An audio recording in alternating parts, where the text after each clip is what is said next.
Hey everyone, I finished watching the next Ninja Storm episode, Thunder Strangers Part 3. It's, not a lot to this one. It's the conclusion to the three-parter. I don't know, I didn't really care for this one that much. There's some cool stuff in it, but overall it's just, yeah, the whole introduction of the Thunder Rangers, I think, is probably one of the weakest elements of Ninja Storm, unfortunately, because I really like Blake and Hunter, and Ninja Storm is one of my favorite seasons. I mean, definitely of the Disney era, it's up there. But yeah, this whole introduction, I really don't think they thought this through very well. This episode is especially just very messy, so anyway, it starts off, Lothor's minions are all having a party to celebrate capturing Sensei Watanabe. And then Lothor tells Zergain his next plan. Then the Ninja Storm Rangers are with Cam trying to figure out what to do next. And let's see, Cam shows them on his computer that he's able to track Sensei because, I don't remember. And let's see, Sensei Watanabe created a force field around himself, which means that Blake and Hunter can carry around a ball the whole episode, and in that ball is Sensei, so they don't have to carry around like a little toy hamster in a suit all the time. Which, now I'm really disappointed. If Sensei Watanabe had been like a puppet or something instead of CGI, we could have seen Blake and Hunter carrying around like a little puppet the whole episode, and that would have been so freaking funny. It's still kind of funny that Watanabe's stuck in a ball. A hamster ball. So anyway, Shane Shane has a really weird line here where he assumes that with Sensei in the force field, he won't be able to escape or transform. And that kind of threw me. I was like, transform into what? Can he morph now too? And then I remembered, oh yeah, back in the first episode, Watanabe turns into a bird. I don't think that ever shows up again. That's an ability that is just completely forgotten about.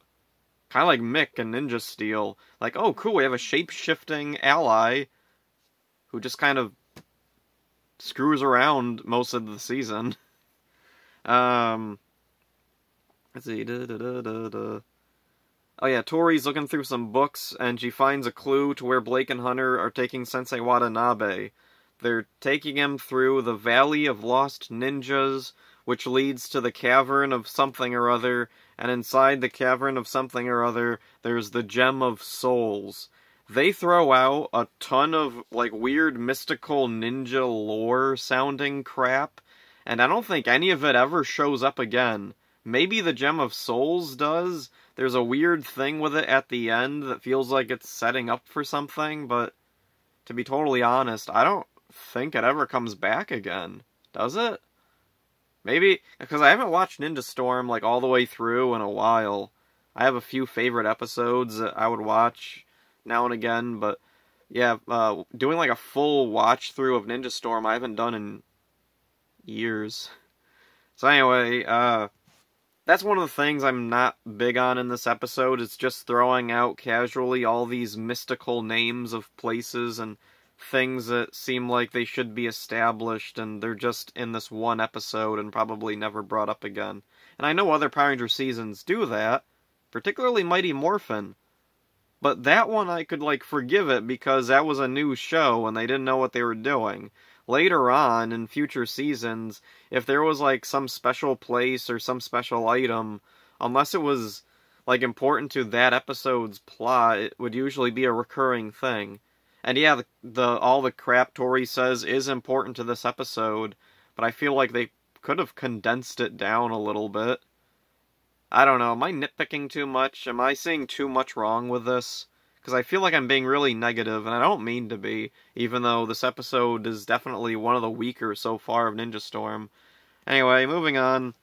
Let's see. Oh yeah, Blake and Hunter, they want to get the Gem of Souls, because the Gem of Souls is capable of breaking Sensei Watanabe's force field, and they want to kill him as revenge because they think Watanabe killed their parents.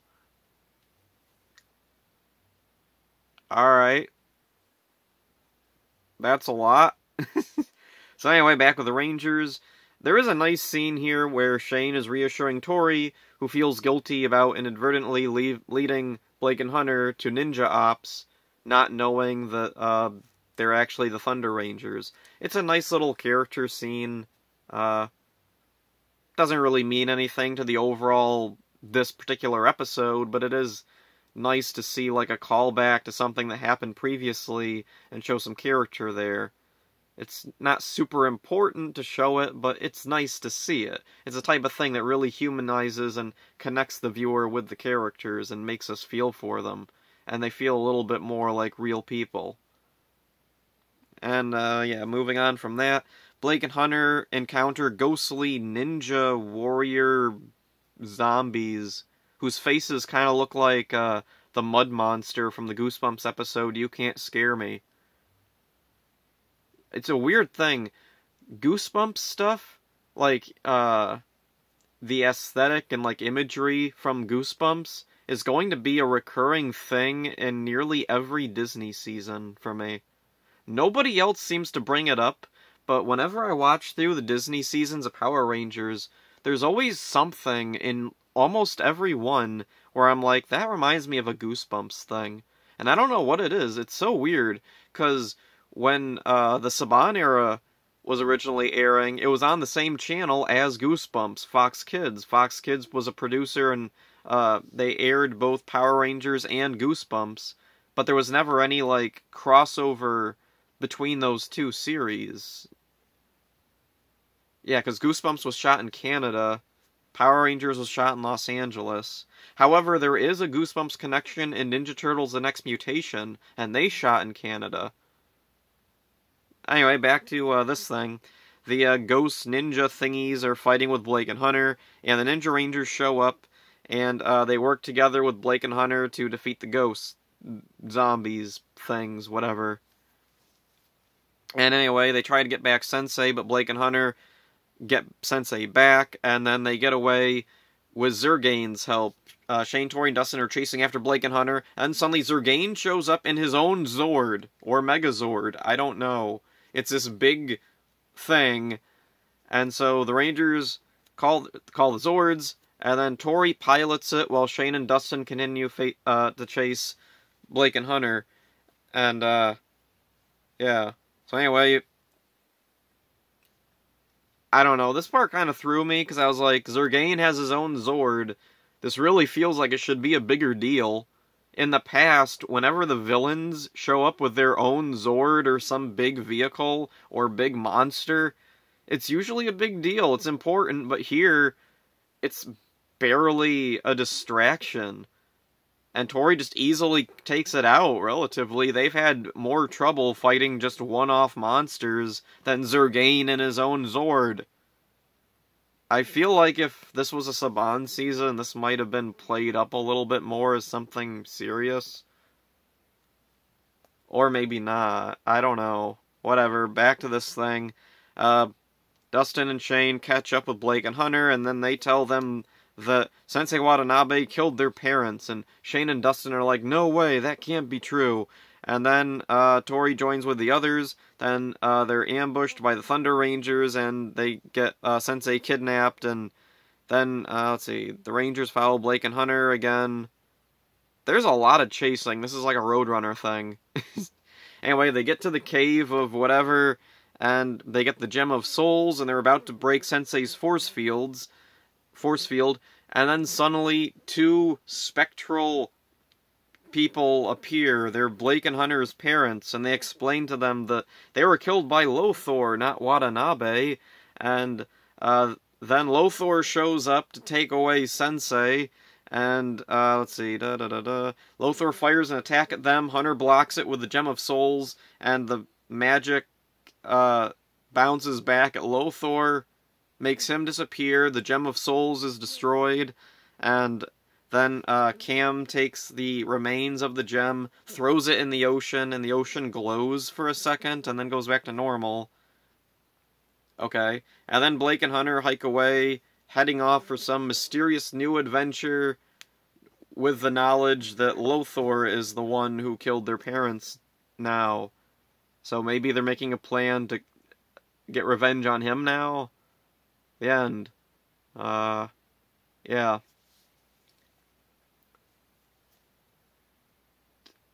I don't know, a lot of this episode just feels like... One of the weird things with Ninja Storm so far is there's certain times where it feels really rushed. Like, it feels like there should have been a few more episodes here and there to explain things or expand on things, but they couldn't, and they just rushed through. They rushed through everything.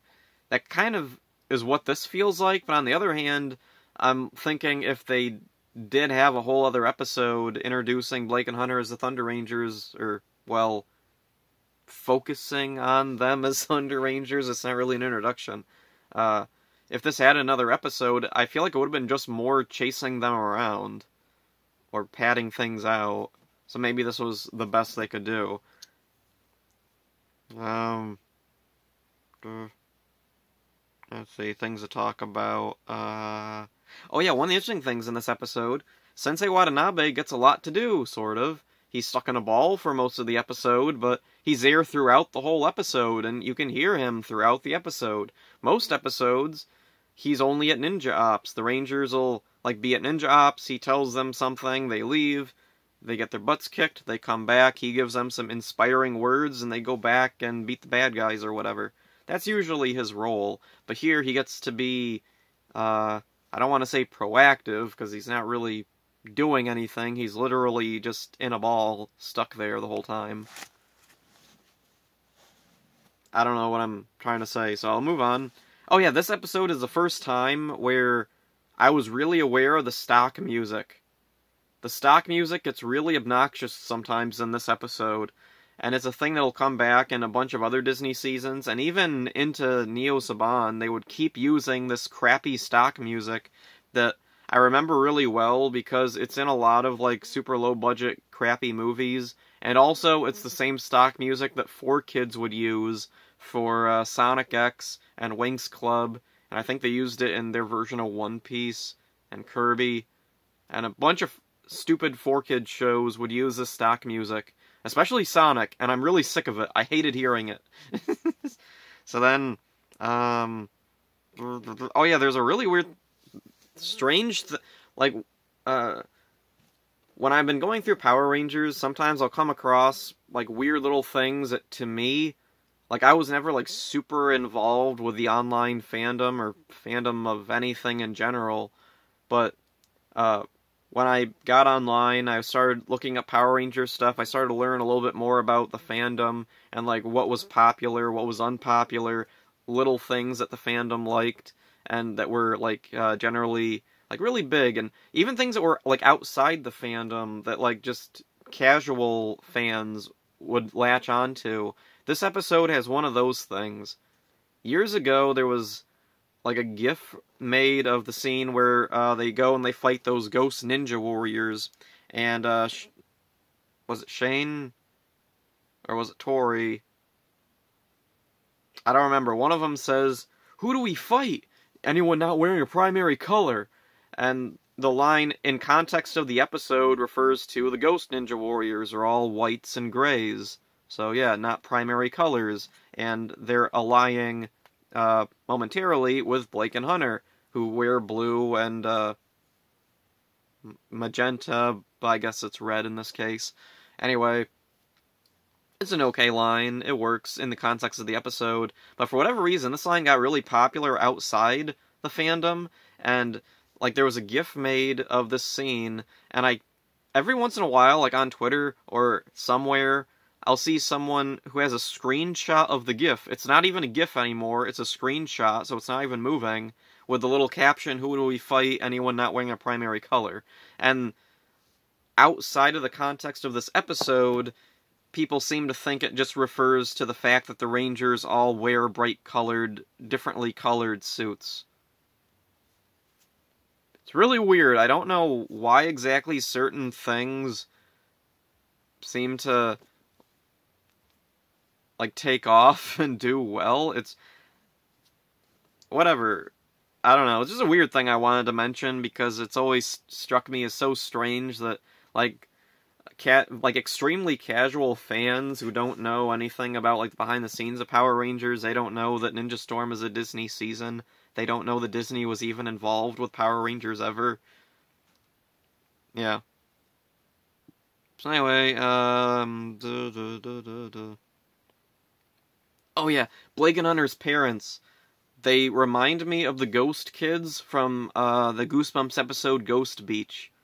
Except the effect is actually better there. In Ninja Storm, Blake and Hunter's parents appearing as ghosts is one of the weirdest effects I've seen in Power Rangers. Like, it does not look right. I'm wondering, was this like a last-minute replacement? Like, did they have another idea for what to do and they couldn't do it, so then they resorted to this, and they just had to rush it and be like, yep, this is good enough. So anyway, their parents... Oh, and also their parents are really awkward. Like, they have the weirdest speaking voices. Their acting, it's not bad. It just sounds like they're trying really hard to, like, keep their accents right. Because I think it's New Zealand actors trying hard to do, like, American accents, and they just can't really hold it or something unless they're really focusing. That's kind of what it feels like. Their dialogue just sounds really forced, and then they're just gone. Like, they're there, they're gone. Blake, and I don't think they ever go back to see them again, or try to contact them again. Yeah, so that's about it for this one. Not a whole lot else to say about it. This episode was messy. It's still an enjoyable episode. It's really good. I definitely take it over, like, bad episodes from other, like, past seasons, like, I'm trying to think. I don't know, I just keep thinking of Red Romance from Lost Galaxy. That was such a horrible, horrible episode. So, anyway, I don't know, that's it for this one. Hope you enjoyed it. See ya.